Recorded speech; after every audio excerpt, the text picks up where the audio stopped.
Hello, it's Melinda from Alexis and Melinda's Art Space again, coming on with another voiceover and video, doing a few of these in a row, trying to get ahead. So I'm gel plating today. Oh, it's my love. I love my gel plate. The only problem is I tend to produce a lot of prints and don't use them, so I'm on a mission to use them. So this video is actually featuring gel printing on fabric. A fellow YouTuber, Aussie, had a challenge or giveaway, sort of challenge I suppose, giveaway thing a few months ago, and she wanted pieces of fabric, and I thought I'd be different and I could just go buy her a piece of fabric. I'll link her channel below and I'll link the video of her opening my fabrics, and I thought, no, I'll get a bit artsy. I hadn't had my gel plate out for a while and it was itching to get dirty, and excuse the dirtiness of it, I don't clean it. I don't clean that piece of white come on, words, white perspex below it that I sit it on. It just means it doesn't slip around the table. So I'm printing on fabric. So the first one I laid down is just a pink, and then I used the rolling pin, which has got like a chevron pattern or a V sort of pattern, and then I stamped with the paper tube. Basically with the gel plate, if you've never used one, basic principle is, as you can see what I'm doing, is rolling out a thin layer of paint using a brayer, making some sort of pattern in the paint, and then pulling a print by laying a piece of paper or a piece of fabric. And the fabric I'm using is some white pillowcases. Alexis had a birthday party a couple of years ago, and I ended up with a couple of extra white pillowcases because I did a gel printing party. Because what do you do as an artsy mum? Your child has an artsy party.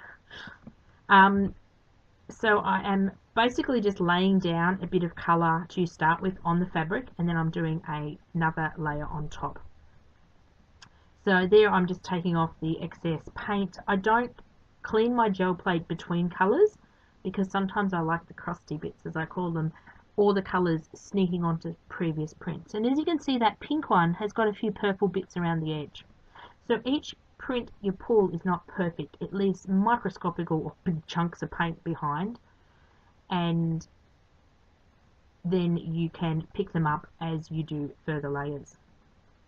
So I don't know whether I mentioned, just using acrylic paint, because this is for art journaling and making books and things, I didn't have to use a fabric paint. But if you certainly wanted to use a fabric paint, and I have in the past, and we did on the pillowcases for the children, you just substitute your acrylic paint, which is what I'm using at the moment, for a fabric paint, or you buy the fabric goop to put in your acrylic paint to make it not wash out. I don't know what the goop's called, but goop sounds like a good word. I love that bubble wrap. That big bubble wrap was one of my favourite. I love this next print. I am pulling off the prints a little quick. I have sped this up 3 times because I really don't have that much to say, and you don't want to listen to me waffle for about 40 minutes. 30 minutes, sorry. I did these in. So I kept some, and I sent most of them to, even though we only had to send one piece of paper to this lovely lady, one piece of fabric. I apologise, I sent a few more, because you can stop at one, really, seriously, not me.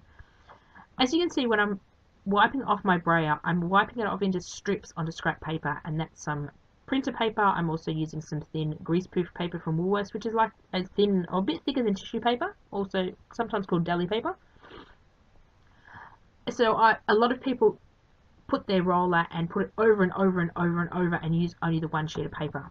I tend to not like to waste paint, so I will do sort of strips and go over the piece of paper until it looks pretty. And then I'll put in my big box of gel prints and stare at it and not use it. Eventually I'll use it. Even that wipe off print I will use. So the great thing about gel printing is you do produce a fair few prints from the one paint application. So there I grabbed a new piece of paper to put them on, and I do like the effect. I love this little bit of foam I got. It's awesome.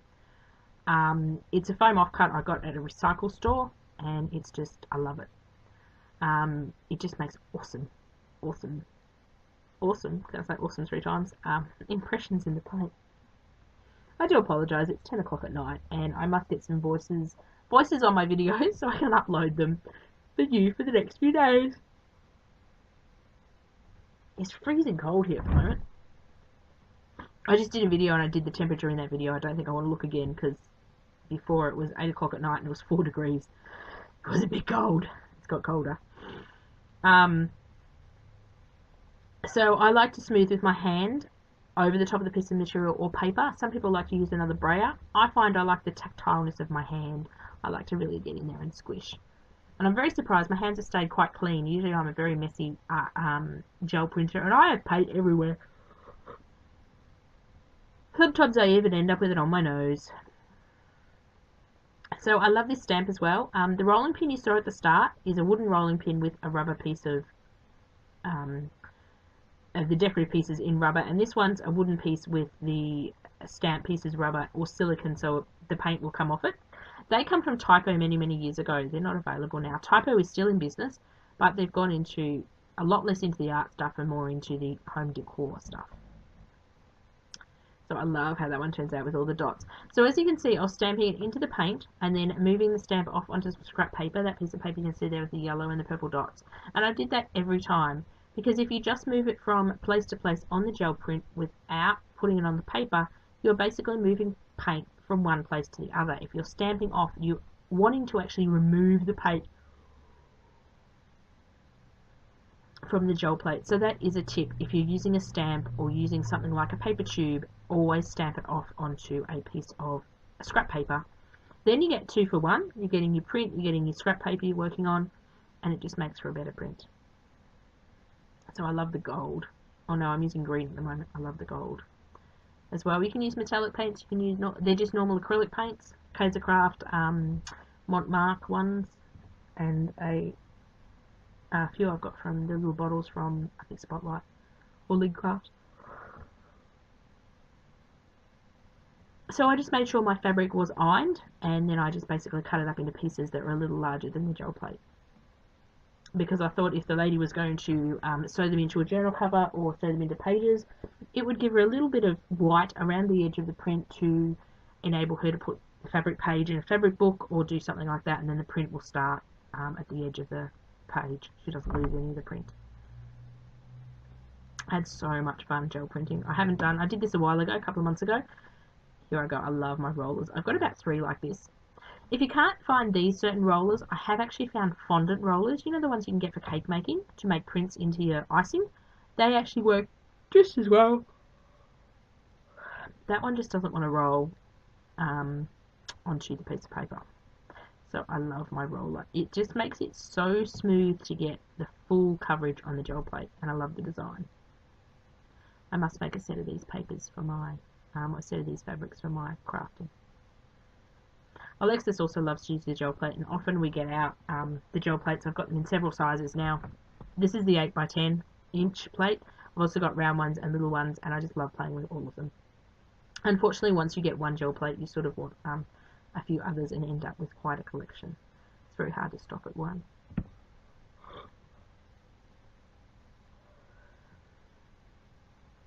So I don't know whether I've got much to say. That piece there is actually the piece that has the, you know how you've got like on a pillowcase you've got the doubled up bit that you put the pillow in and then slip the end of the pillow in so it doesn't slip out. Does that make sense? It's 10 o'clock at night. I'm not going to make sense. So that will make an awesome pocket, and that's what the lady that received them decided to make with that. That will make an awesome inbuilt pocket.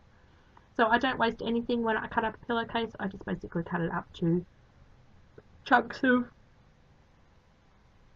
material that was 8x10 inch in size, and that is awesome, that bubble wrap. I just love the big bubbles. I love little bubble wrap as well, and the bubble wrap gives a really cool impression because not all of the bubble touches the paint. You get a lot of crinkly, and you'll see there, a lot of crinkly designs, which is really cool when the bubble wrap touches the plate. So when using bubble wrap, because it's plastic, you can actually get a print from the bubble wrap itself. So any object that touches your paint, you can get a print from, and I'm doing that right here for you. So just basically pressing, I like that roll of, it's sort of deli paper, it's greaseproof paper, but it's not waxy. I love that sort of paper to layer when I do collages because it's quite thin. It almost disappears when you layer it. And of course when you're layering, you're wanting really thin papers. You don't want a cardstock that is really thick. There's no reason why I can't print it on cardstock. You can basically print on any paper that's not glossy. Glossy photo paper and stuff like that may stick to your plate, so just be aware there. Magazine pages may stick to your plate as well, but you can do a cool thing with magazines. Oh, they'd look awesome on fabric. Oh, I'm going to have to try that. I don't know whether you've seen that people have pressed a magazine page into the paint and it sort of resists the paint, and then you peel it off and then you get sort of the magazine print on your page. That is really cool. I have done a little bit of that as well. I don't get enough time with my gel plate anymore. I'm just busy. Busy beaver. With work and my daughter and everything, and life just gets busy. And I always have something to do. I go, right, this weekend I'm going to get out my gel plate and play. If I get this and this and this done, and life happens, and this doesn't get done, and the gel plate doesn't come out to play, but I must bring it out again. I do miss it. So that's about it. I will, as I said, link the lovely Aussie Sonya below that received the fabrics, and you'll be able to see them all up close, plus some extras I did. I don't think I filmed the entire lot that I sent her. I did some extras. Thank you for watching, and let me know if you've ever experimented with fabric printing. Bye for now.